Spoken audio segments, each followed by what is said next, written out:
Alhamdulillah.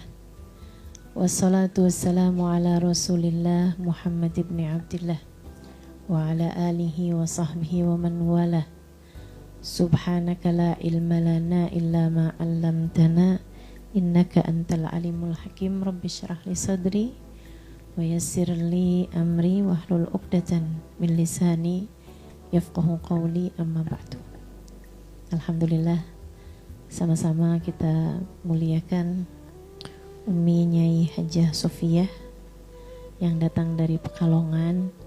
Kita doakan mudah-mudahan selalu dalam keberkahan, panjang umur, sehat badan, bahagia hati insyaallah. Dan juga sama-sama kita sayangi Sahibatul Bait, Mbak Latifah atau Dek Latifah. Kita doakan semoga selalu dalam limpahan rahmat ridha Allah Subhanahu wa taala. Juga suaminya Gus Arwani Tomafi kita doakan ya, mereka berdua bersama dengan anaknya dan keluarga besarnya semuanya selalu dalam rahmat ridha Allah Subhanahu wa taala, dipanjangkan umurnya, disehatkan badannya, dimudahkan urusannya, dijaga Allah Subhanahu wa taala insyaallah, jadikan orang-orang yang amanat dalam mengemban tugasnya insyaallah. Mudah-mudahan terjaga dunia akhiratnya insyaallah. Dan juga sama-sama kita hormati Ibu Nyai Hajah Azizah, Ibu Nyai Umi Hasanah, Mbak Nurul Widad, juga Mbak Iing Khairiyah, Mbak Widat di samping saya, dan juga Ning Iing ya, kakak kelas saya jauh di Sarang Rembang di tempatnya Mbah Mun. Kita doakan semoga selalu dalam penjagaan Allah Subhanahu wa taala insyaallah. Juga semua jamaah WPP Jateng ya, dan semua yang hadir di tempat ini, mudah-mudahan Allah Subhanahu wa taala limpahkan rahmat ridhonya untuk kita sekalian insyaallah. Amin ya rabbal alamin. Pertama-tama minta maaf duduknya di atas sendirian pula. Saya berharapnya tadi ada banyak yang nemenin, tapi ternyata bahkan Bu Nyai Sofia aja duduk di bawah, saya di atas. Mohon maaf. Kakinya sedang ada sedikit gangguan. Lagi disayang sama Allah Subhanahu wa taala. Lagi enggak bisa berdiri lama-lama, enggak bisa duduk di bawah lama-lama, enggak bisa naik tangga, ya gitulah. Mudah-mudahan jadi penyebab Allah mengampuni dosa-dosa kita insyaallah. Amin. Jadi bukan sok-sokan gitu duduk di atas sendirian, tapi minta maaf sekali lagi. Dan sore hari ini saya diminta oleh Ning Iing untuk menyampaikan mengenai manajemen hati. Luar biasa ya. Mudah-mudahan Allah limpahkan rahmat ridha pada kita sekalian untuk dapat mengamalkan ilmu, bukan hanya sekedar senang mendengarkannya. Karena ilmu yang seperti ini nih bukan ilmu yang dihafal, akan tetapi dapat bermanfaat ketika ia dipraktekkan. Mudah-mudahan hati kita semua menjadi hati yang terdidik, hati yang terjaga, hati yang sesuai dengan aturan yang Allah Subhanahu wa taala inginkan. Manajemen itu artinya pengaturan. Manajemen hati artinya pengaturannya hati. Nih hati kita nih diatur yang sesuai sama apa yang diinginkan oleh Allah Subhanahu wa taala. Akan kita pelajari pada sore hari ini insyaallah. Teman-teman saudaraku sekalian yang saya muliakan, dalam hadis Nabi Muhammad mengatakan, innallaha la yanzur ila suwarikum wala ila absyarikum walakin yanzur ila qulubikum. Dalam satu riwayat, wa ila nawayakum. Sungguhnya Allah tidak melihat kepada badan kalian, kepada kulit kalian, akan tetapi yang Allah lihat adalah hati kalian, dan juga dalam riwayat yang lain, dan niat-niat kalian. Artinya bahwa meskipun ibadah secara zahir itu penting, akan tetapi jauh lebih penting lagi adalah untuk menjaga hati-hati kita. Walaupun kita menjaga tubuh ini penting, akan tetapi menjaga hati jauh lebih penting lagi. Nabi Muhammad dalam salah satu doanya sering beliau minta, ya muqallibal qulub tsabbit qulubana ala dinik. Wahai zat yang membolak-balikan hati, tetapkanlah hati kami selalu dalam agamamu, selalu dalam taat kepadamu, selalu dalam menjalankan aturan-aturan darimu. Hatinya yang minta ditetapkan dalam taat, bukan badan, bukan mata, bukan telinga, bukan lisan. Kenapa gitu? Sebab orang kalau hatinya benar, yang lain ikutan benar.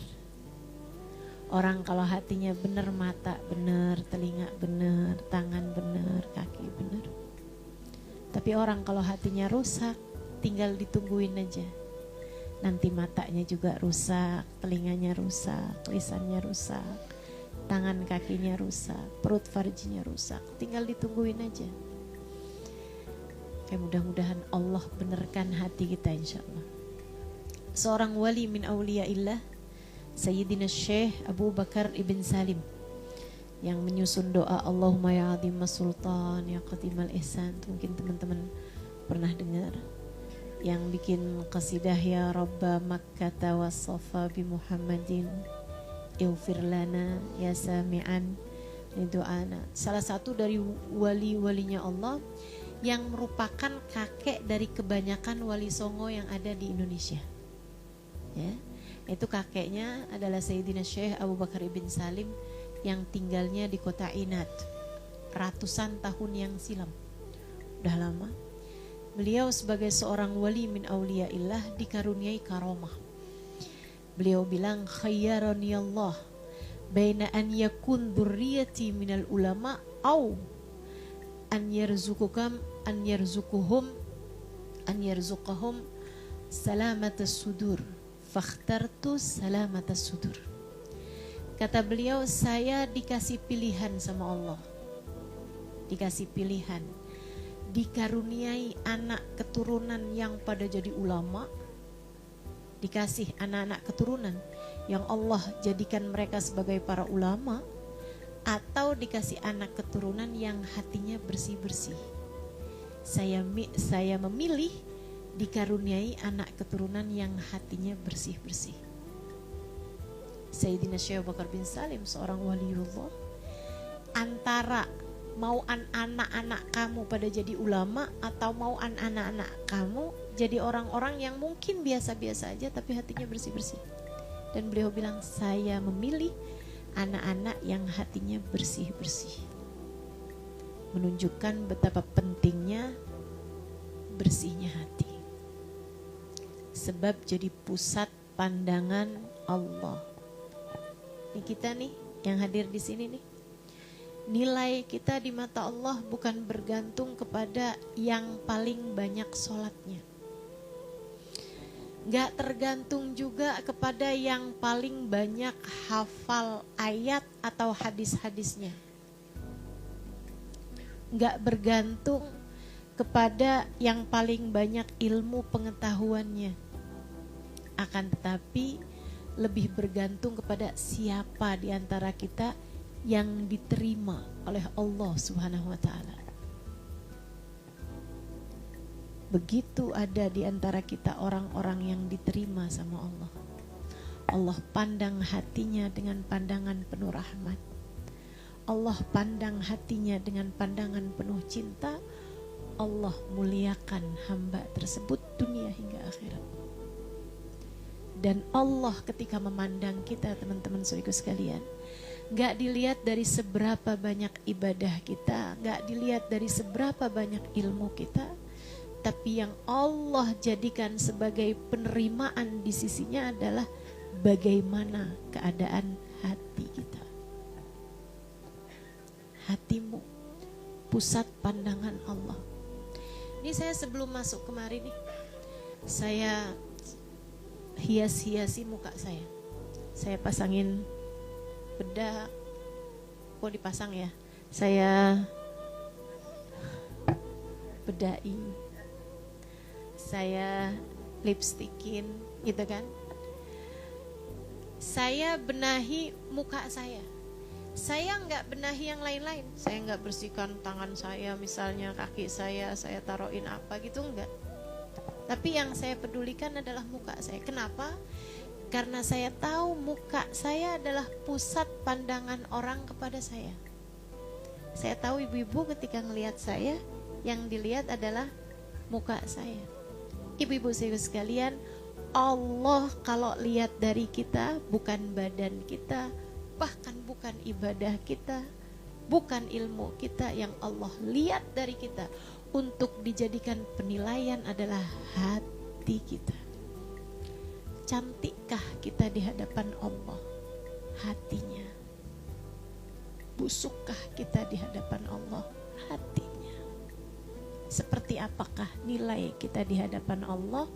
Tergantung dari bagaimana kita pandai-pandai menata hati kita.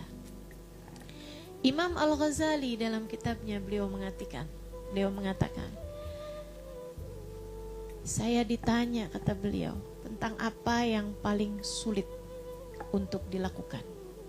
Beliau mengatakan menata hati. Menata hati. Agar tak takut, tak berharap, tak bangga kecuali dengan Allah Subhanahu wa ta'ala. Ini seorang waliullah, seorang ulama besar, ditanya apa yang paling sulit dilakukan adalah jaga hati. Teman-teman, beliau gak bilang yang paling sulit adalah khusyuk dalam sholat misalnya. Bukan. Beliau gak bilang yang paling sulit adalah menahan lapar saat puasa misalnya. Enggak. Beliau gak bilang yang paling sulit adalah menghadapi umat yang sulit dihadapi misalnya, yang akhlaknya kurang ajar misalnya. Enggak. Beliau bilang paling sulit yang saya hadapi adalah menata hati sendiri. Ini masalah, semua masalah adanya di hati kita. Makanya kepengen bener hidup, benerin hati. Dibeneri dari apa?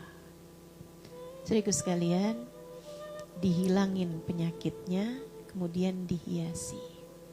Biar bagus. Disembuhkan dari penyakitnya, dihilangi sampah-sampahnya, disembuhkan penyakit-penyakitnya, kemudian dihias-hiasi hatinya biar bagus. Coba kita pelajarin yang pertama. Dibersihkan dari sampah-sampahnya. Apa sih sampahnya hati? Gak lain, gak bukan adalah dosa. Sampahnya hati kita adalah dosa. Kata Nabi Muhammad dalam salah satu hadisnya, idza adnabal abd nakat fi qalbihi nuktah sauda fa intab musih wa illa fala. Kata Nabi, apabila seseorang mengerjakan perbuatan dosa, ada ibu-ibu nih ngambil uang suaminya tanpa izin, marah sama suaminya, ngomelin suaminya misalnya, atau yang paling banyak deh ngomongin orang, begitu bukan? Saudaraku sekalian, saya muliakan, bohong misalnya. Terus setiap kali dosa apapun kita lakukan, satu titik hitam di hati kita, tertoreh satu titik hitam di hati kita. Kalau istighfar, bertaubat, kembali kepada Allah, Allah hapuskan. Ada yang hapus, bersih lagi. Tapi kalau enggak, ya tetap satu titik hitam tersebut. Bikin dosa lagi, satu titik hitam lagi. Bikin dosa lagi, satu titik hitam lagi. Sampai kalau udah penuh hati dengan titik-titik hitam, ini yang kata Allah namanya ran. Serem benar nih. Kalau udah jadi ran. Kallabal rana ala kulubihim bima kanu yaksibun. Kalla innahum an rabbihim yawma idin la mahjubun. Kata Allah, kallabal ran. Sungguh ada karat di dalam hati mereka sebab dosa yang mereka lakukan dan tidak ditaubati. Karat di dalam hati, memenuhi hatinya sampai jadi kotor hatinya, jadi gelap hatinya. Kalla innahum an rabbihim yawma idzin lamuhjubun. Karat ini kalau udah gak bisa lagi diobati, tidak ada usaha untuk membersihkannya sampai jadi karat seperti itu, an rabbihim yawma idzin lamahjubun, akan menjadi penyebab orang tersebut terhalang dari Allah Subhanahu wa taala. Guru saya Sayyidil Habib Umar bin Hafid mengatakan, terhalang dari Allah artinya adalah mati sementara iman telah tercabut dari dalam hatinya. Na'udzubillah min dzalik. Mati dalam keadaan su'ul khatimah. Mati dalam keadaan terusir dari kehadirat Allah Subhanahu wa taala, terusir dari pintu rahmatnya Allah. Sampah-sampah di hati kita, jangan biarkan ia jadi ran, jangan biarkan jadi karat yang nutupin bersihnya hati kita. Apa tandanya kalau hati mati itu? Apa tandanya? Tandanya udah gak ngaruh lagi diberi nasihat. Kalau kita dikasih nasihat masih dengar, masih merasa, itu artinya lukanya masih sedang diobati. Bu, ibu kalau punya luka, lukanya lagi diobati, perih apa enggak? Perih. Pertanda bahwa luka tersebut sedang diobati. Demikian pula dengan orang kalau lagi dapetin nasihat, dia ngerasa buat diri saya nih, kok perih banget ya hati ini rasanya. Nah, itu lagi diobatin. Terasa. Tapi kalau ada orang dinasehatin, kemudian dia bilang, oh si itu tuh emang hatinya kotor tuh. Lagi dikasih tahu, nunjuk orang lain gitu.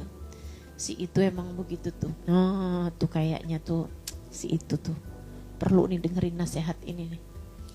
Alhamdulillah saya mah gak kayak gitu. Itu pertanda bisa jadi hatinya sudah mulai sakit parah. Orang tuh kalau hatinya sakit parah kadang-kadang koma. Kalau udah koma, apapun yang terjadi tidak lagi terasa. Begitu bukan? Apalagi kalau hati sampai mati, teman-teman. Orang kalau hatinya mati, gak ada rasanya lagi. Disebutin tentang neraka gak ada takut-takutnya. Disebutin tentang Allah gak ada khusyuk-khusyuknya. Diceritakan tentang Rasulullah nggak ada rindu-rindunya. Diceritakan tentang surga nggak ada pengen-pengennya.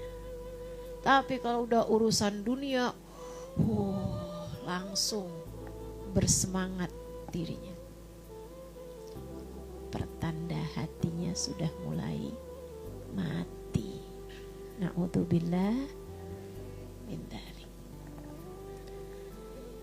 Dibersihin sampah-sampahnya. Itu hal pertama kalau kita kepengen nata hati kita, manajemen hati kita. Gimana caranya bersihin sampah? Bertaubatlah. Bu,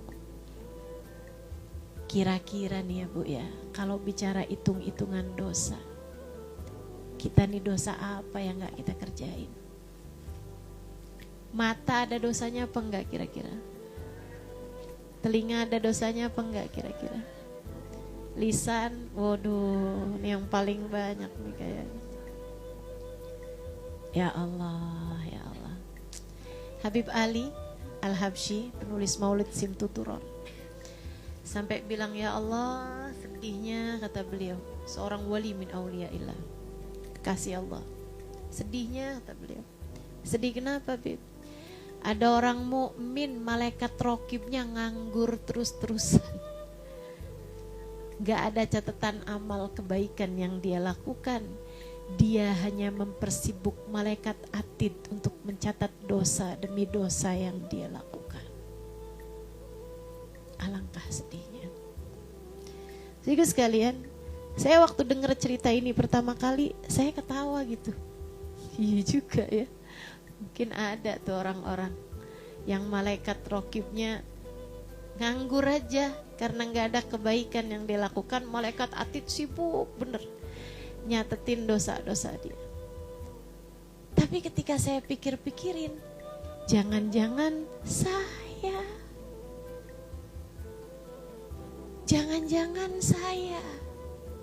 yang selama ini malaikat rokib nganggur dari nyatet kebaikan-kebaikan saya.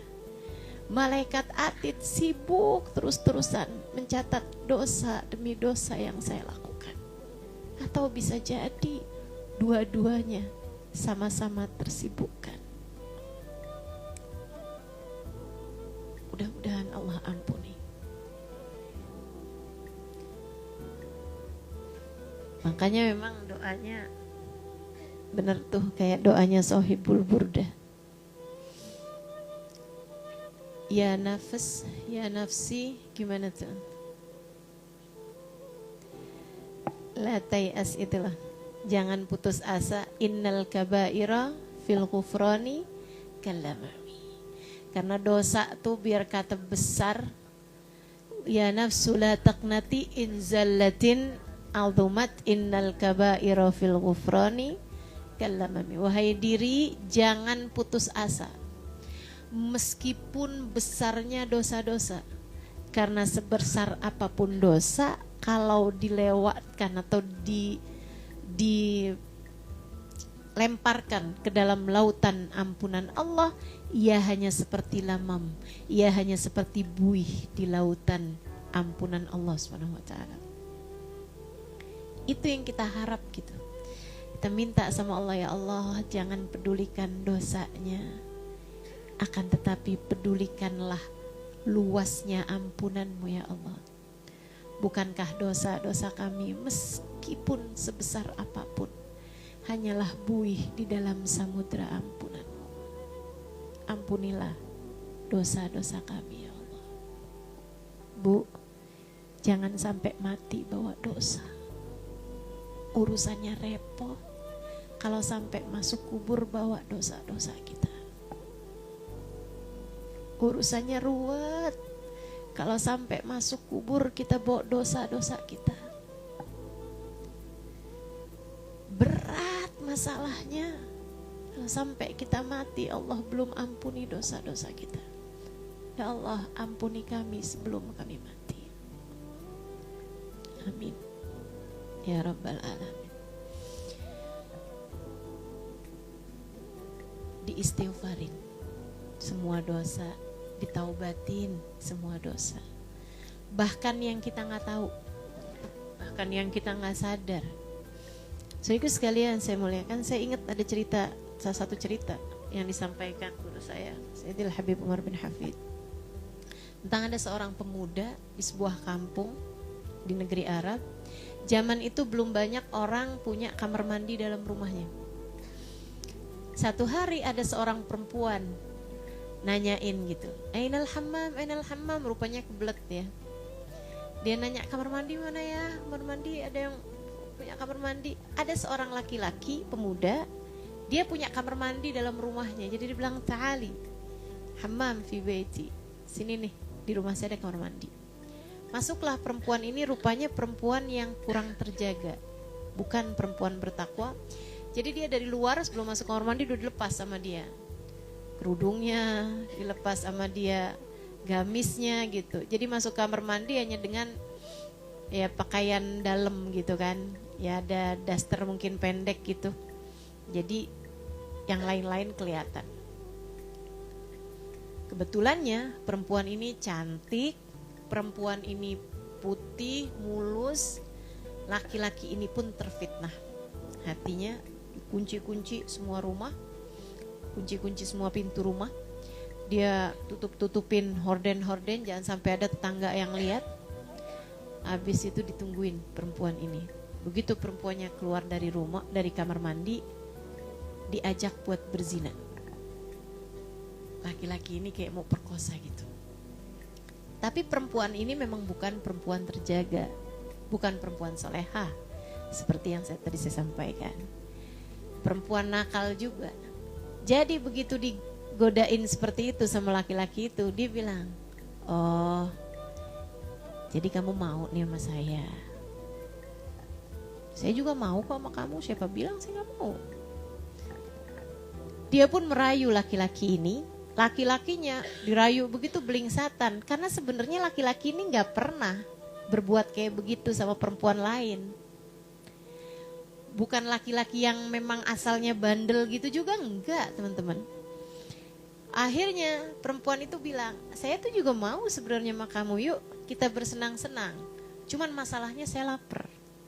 Gimana kalau kamu beliin dulu saya apa gitu gado-gado di sana gitu. Misalnya gitu kan. Laki-lakinya dipikir perempuan ini mau, laki-laki ini pun keluar dari rumah buat beliin makanan. Perempuan ini laki-lakinya keluar dari rumah, dia cepet-cepet gak pakai bajunya, kemudian kabur dari rumah tersebut. Itu kan keinginan berbuat dosa, nggak sampai ngerjain dosanya. Tapi dosa berkeinginan untuk berzina ini tidak pernah ditaubati oleh laki-laki ini. Jadi satu titik hitam itu tuh dalam hatinya tuh nggak pernah dia taubatin. Setiap kali ingat dia nyesel, bukan nyesel astagfirullah dulu pernah hampir terjerumus pada perzinaan, nggak gitu. Setiap kali dia ingat nyesel kenapa dia bodoh keluar dari rumah. Kenapa dia nggak sampai ngerjain? Kenapa dia terlewatkan perempuan secantik itu? Kenapa dia gitu? Sampai laki-laki ini pun menikah, dia punya anak, udah dewasa, udah tuanya dia menikahkan anak-anaknya, dia punya cucu di akhir hidupnya. Anggaplah itu kejadian umur dia 20 tahunan.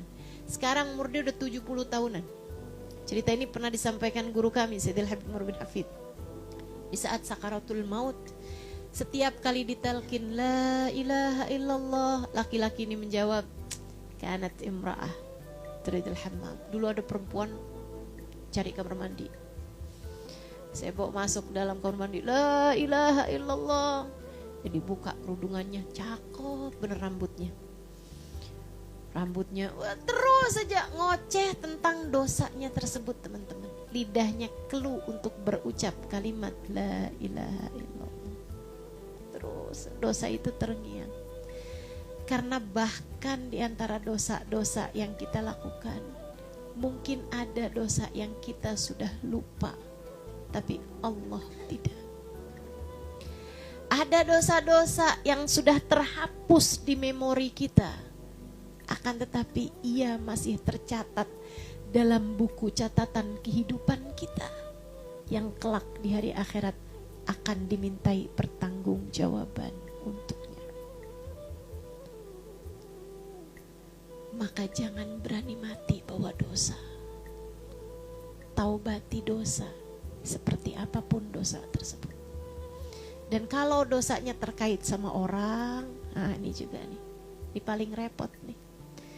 Mesti minta pada orang tersebut agar memaafkan, atau setidaknya harus sungguh-sungguh minta kepada Allah, semoga Allah memaafkan kesalahan kita padanya. Itu yang nomor 1. Bersihin hati dari dosa. Sebab itu adalah sampah yang ngotorin hati kita.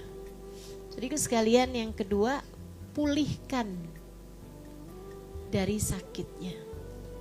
Sakitnya apa? Masing-masing silahkan lihat. Sakit saya apa ya? Imam Al-Haddad dalam kitabnya Adab Sulukil Murid menceritakan bahwa sakit paling berbahaya yang ada dalam hati itu ada 3. Sakit paling berbahaya.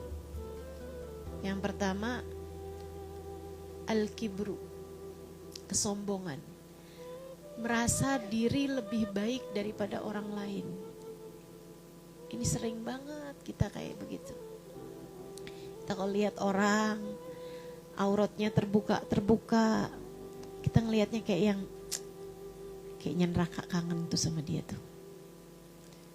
Rasanya kayak yang dia pantasnya di neraka dan kita pantasnya di surga. Bukan begitu? Sering banget kita kalau tahu ada orang gak sholat misalnya gitu, rasanya kayak yang dia udah pasti neraka, kita udah pasti surga. Gitu kan? Betapa seringnya kita melihat orang-orang yang melakukan perbuatan-perbuatan dosa dan kita merasa bahwa diri kita lebih baik daripada orang tersebut.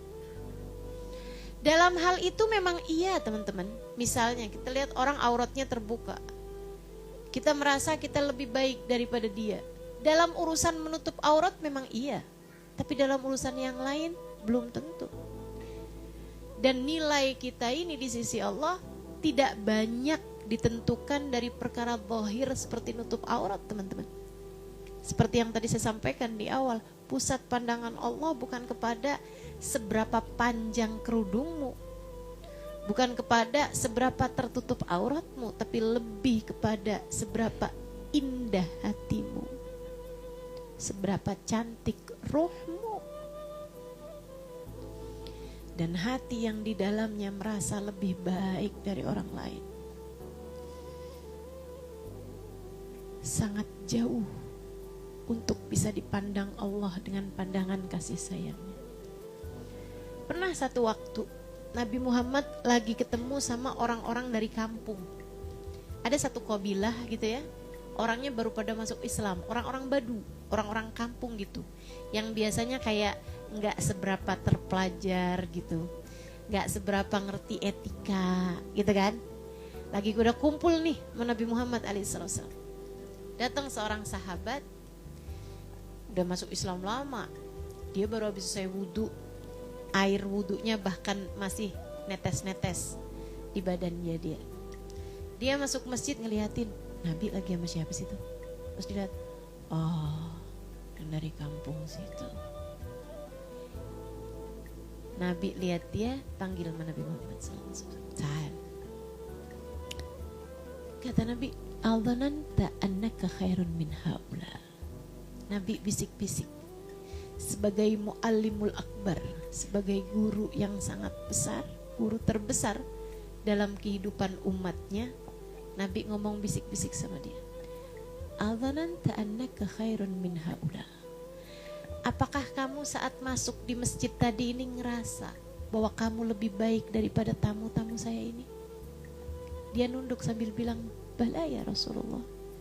Iya Rasul, saya ngerasa saya lebih baik daripada mereka itu. Nabi Muhammad bilang, karenanya saya melihat belasan setan mengerumunimu saat ini. Karenanya saya melihat ada banyak setan mengerumunimu saat ini. Saudaraku sekalian, mana yang lebih sering terjadi sama kita?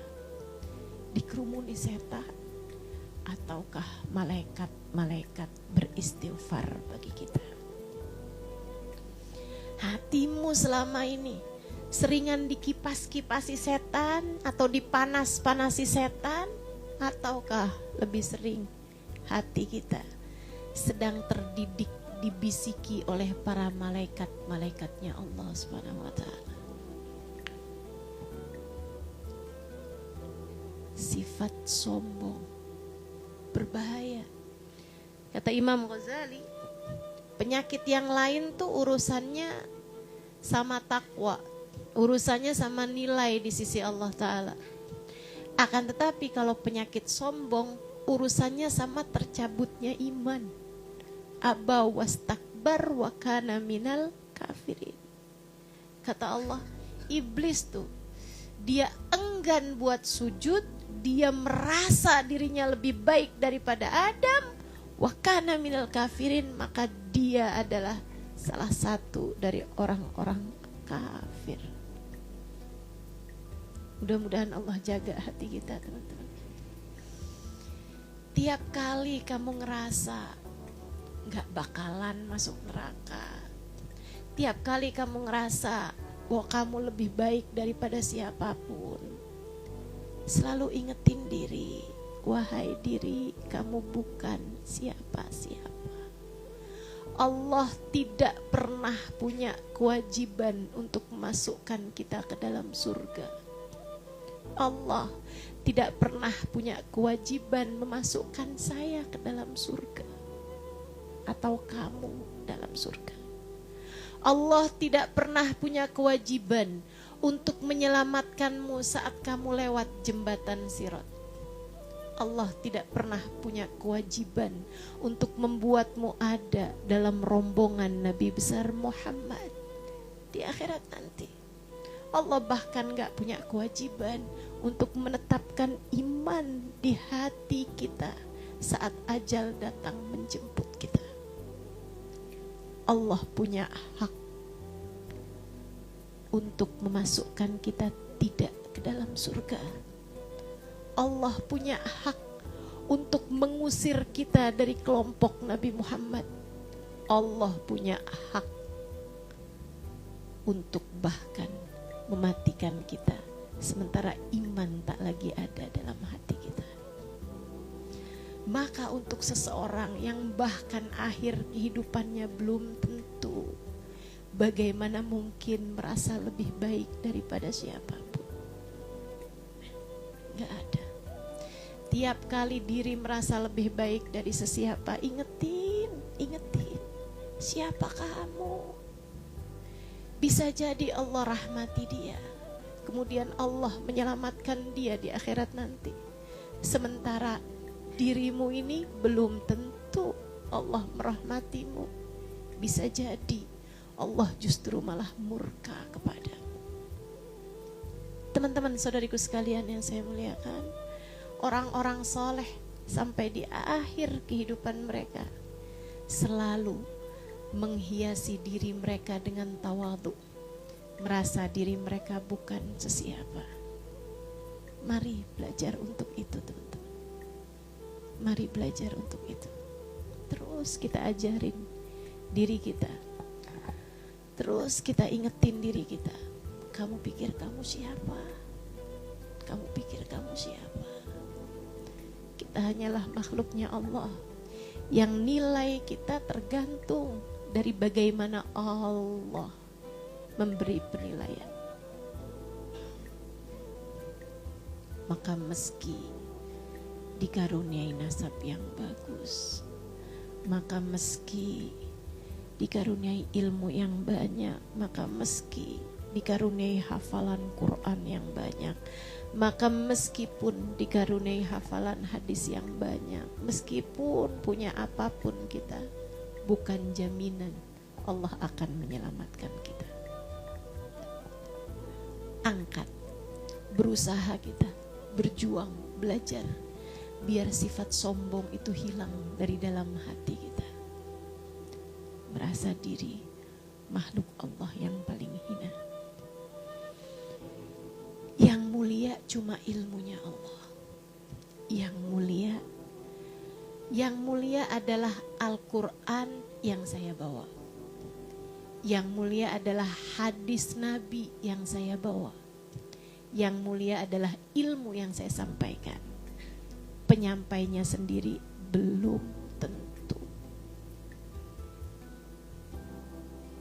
Saya ingat Hubaba Bahiyah, salah satu guru saya, salah satu dari orang yang banyak mengajarkan kepada saya. Beliau bilang, Halimah, kalau suatu saat nanti orang memuliakanmu, nak, bukan karena kamu berhak atas itu, akan tetapi karena Allah maha pandai menyembunyikan aib-aib.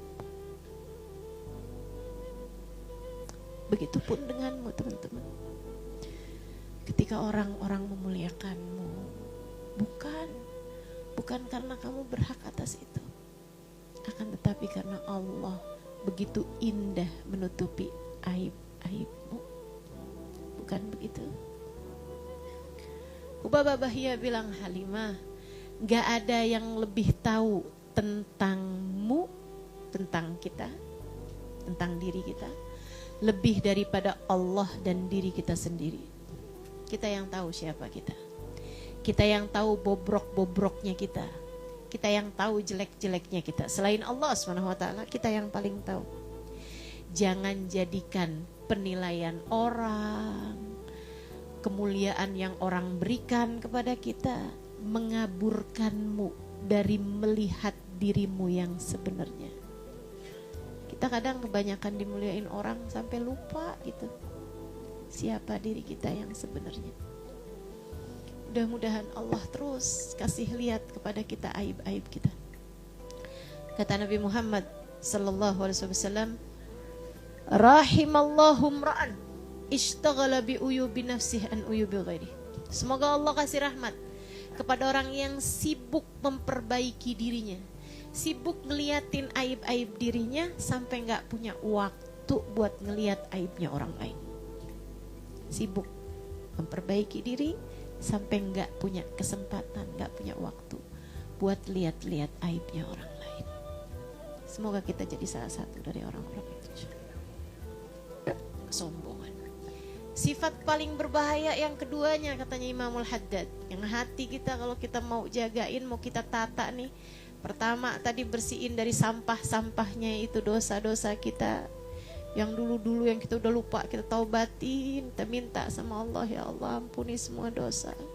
Kemudian yang berikutnya berusaha untuk kita obati hati kita bersihkan hati kita benerin hati kita dengan cara semua penyakit-penyakitnya kita angkat, kita didik hati kita biar hati kita jauh dari kesombongan, dan yang kedua biar hati kita jauh dari sifat hasad, sifat iri dengki, seneng lihat orang lain susah, susah lihat orang lain seneng. Bu, nikmat ini Bu udah ada yang ngatur. Huwar Razzaq dzul quwwatil matin. Allah lah satu yang ngasih rezeki. Allah lah satu yang memberi karunia. Allah lah satu yang memberikan apa yang dibutuhkan oleh manusia. Allah yang tahu, Allah yang bagi. Kamu gak usah sok-sokan protes. Kok dia dikasih ini ya? Padahal mestinya saya nih yang dikasih begini ya. Kok dia tuh jadi perempuan disayang bener ya sama suaminya? Saya kok enggak? Gimana caranya biar dia gak disayang lagi sama suaminya? Saya punya anak saya padahal lebih cantik, tapi anak saya belum dilamar juga. Sementara tetangga nih, anaknya gak cakep padahal. Kok dia dilamarin mulu ya sama orang? Yang satu udah kawin, dapat orang bener, yang satu dapat orang kaya. Ini yang ini dilamar juga nih adeknya. Padahal saya punya anak lebih cantik-cantik dari dia. Jangan-jangan mungkin dia pasang susuk, mungkin dia santet dan lain sebagainya. Teman-teman sekalian, hasud, sifat hasud. Sifat hasud nih, ngelihat tetangga ninggiin rumah, dia yang tinggi juga darahnya, darah tinggi dia naik juga, bukan bangunan rumahnya tapi tekanan darahnya. Sedih. Paling kesian teman-teman, paling kesian orang yang berpenyakit dengan penyakit hasud. Kenapa gitu? Nggak pernah senang. Lah gimana dia mau senang? Orang lain senang dia susah, begitu kan? Jadinya nggak pernah senang hidupnya. Karena Allah itu kalau ngasih rezeki sama orang, Allah itu nggak suka kalau kita ikut-ikut campur. Kayak kita lagi mau bilang sama Allah, ya Allah nih nggak bener nih, kan kayak gitu. Kita ikut campur sama cara Allah ngebagi rezeki sama orang lain. Bu, kalau ada orang lain seneng, ikutlah seneng sama dia. Ada orang lain beli rumah, alhamdulillah. Ada orang lain beli mobil, alhamdulillah. Ada orang lain dapat kenikmatan apa aja, alhamdulillah. Dengan cara itu mudah-mudahan Allah pun memberikan kepadamu kenikmatan yang sama. Gitu. Teman-teman saudariku sekalian yang saya muliakan, biasanya orang hasut tuh sama sesama. Maaf nih, penjahit biasanya hasutnya sama penjahit juga. Gitu ya. Orang catering biasanya iri dengkinya juga sama orang yang profilnya sama juga gitu. Biasanya pedagang irinya juga sama sesama pedagang. Nah ini yang mesti diingetin hatinya, mesti diobatin penyakitnya teman-teman. Diobatinnya gimana? Nih saya mau kasih tahu nih sama ibu-ibu nih. Ini obat mujarab bu. Saya amalin mujarab ibu-ibu sekalian. Ibu kalau sebel sama orang, dengki sama orang, iri sama orang, bu, biar penyakitnya cepet sehat, ibu-ibu doain kebaikan buat orang tersebut. Bahkan kalau perlu sebelum kamu mendoakan dirimu sendiri. Kalau perlu bahkan di saat sujud dalam sholatmu. Kamu hasut kenapa? Tetangga tuh rezekinya gampang. Doain tambah gampang rezekinya saat kamu sholat. Ya Allah tambahkan rezeki buat dia ya Allah. Tambahkan rezeki buat dia. Itu berat banget rasa hati. Tapi disitulah letaknya obat untuk hatimu itu. Ya Allah saya tahu engkau yang memberi rezeki kepada dia ya Allah. Tambahkanlah rezekinya ya Allah. Hati kamu gak terima. Tapi disitulah letaknya. Obat kan emang perih ya bu. Minta sama. Kamu ngelihat tetanggamu atau temenmu, orang yang sebel sama kamu disayangin sama suaminya. Kamu sebel hatimu. Kok bisa sih orang kayak gitu suaminya sayang, sementara saya nih kurang apa? Masak pinter, bersih-bersih rumah pinter, cantik iya, tapi kok suami saya gak sayang sama saya. Kesel aja, tiap lihat dia disayangin sama suaminya. Kamu rasanya kepengen biar dia gak lagi disayang sama suaminya. Saudaraku sekalian saya melihat, doakan. Habis selesai sholat, angkat tanganmu. Ya Allah, tambahkanlah rasa cinta suaminya kepada dia ya Allah. Berat setengah mati. Tapi memang obat kan begitu ya bu ya. Obat mana yang gak pahit? Obat mana yang gak sakit? Sakit. Tapi kan biar kata sakit-sakit gak apa-apa dijalanin. Namanya berobat. Biar kata pahit-pahit gak apa-apa diminum juga. Biar kita sehat sesudahnya.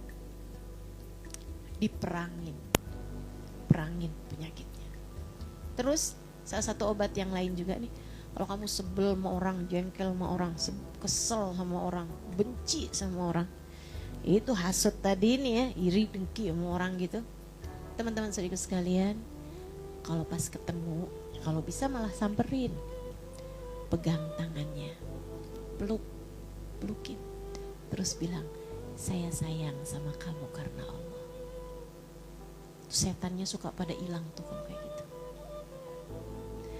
Sebab biasanya orang kalau lagi kesel sama orang, sebel sama orang, boro-boro pelukan. Boro-boro salaman, ngeliat aja pengen muntah. Enek rasanya, kan begitu? Diperangin, jangan mau-maunya ya udah biarin. Oh, emang tuh dia mau kayak gitu orangnya, emang siapa yang bisa seneng sama dia? Enggak gitu. Ini biar hatimu sembuh, biar hatimu sehat. Sehingga sekalian saya muliakan. Dan yang terakhir penyakit yang enggak kalah berbahayanya namanya ujub. Ujub, pamer. Dari ujub ini nih lahirlah ria, lahirlah sum'ah gitu ya. Punya harta banyak pamer, punya ibadah banyak pamer. Udah bagus-bagus gak ada yang tahu, dikasih tahu sama semua orang. Ini masjid ini gak kebangun nih kalau gak saya sumbang.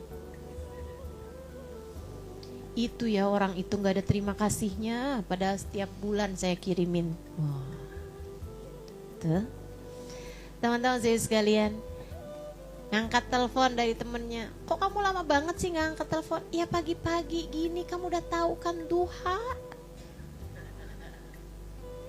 Kok kelihatan lemes banget sih kamu, kata suaminya.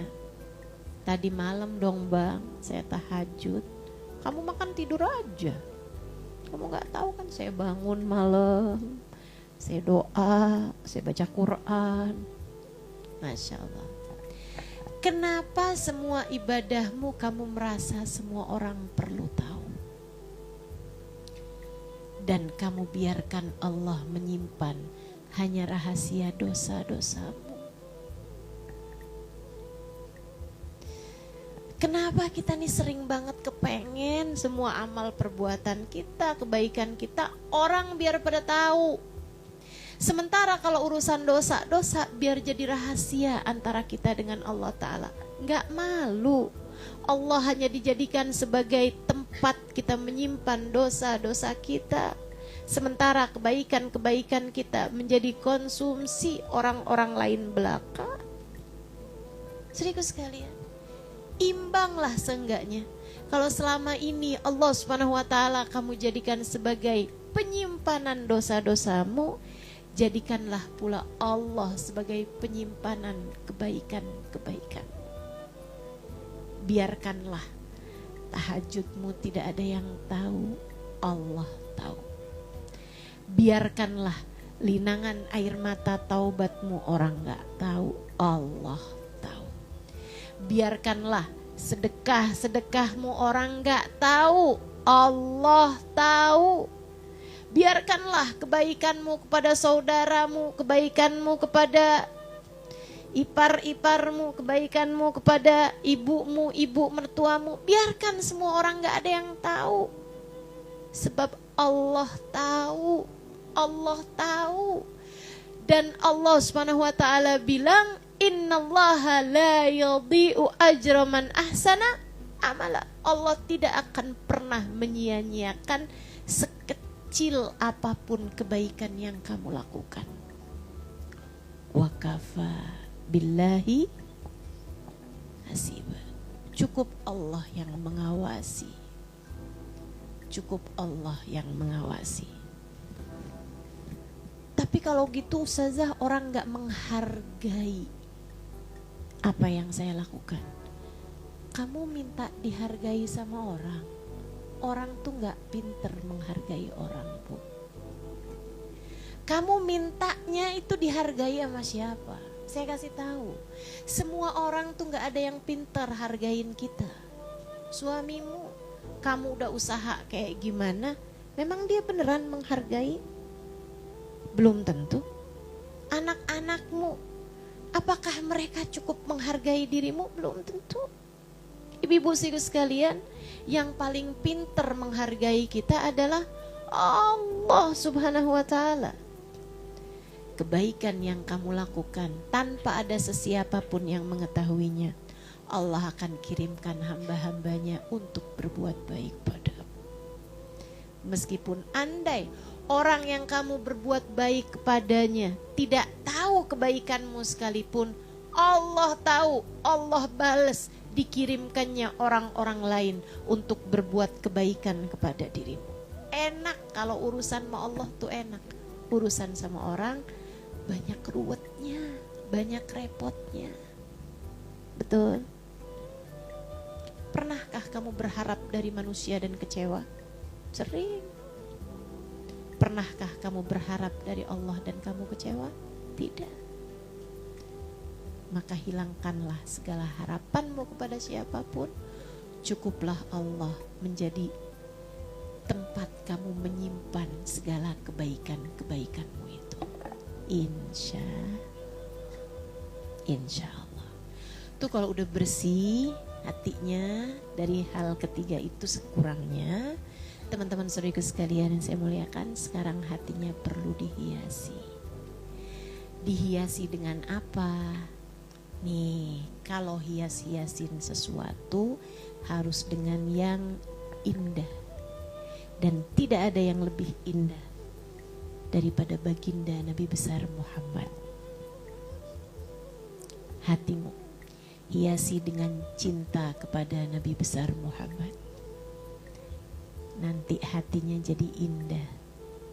Hatimu hiasi dengan rindu kepada baginda Nabi besar Muhammad. Nanti hatinya jadi bagus, jadi cakep.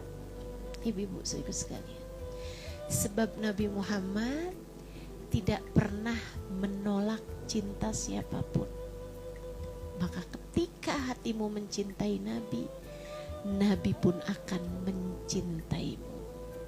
Nabi ketika ada di hati seseorang akan menjadikan hati tersebut hati yang indah. Kullu baitin anta sakinuhu ghaira muhtajin ila suruji.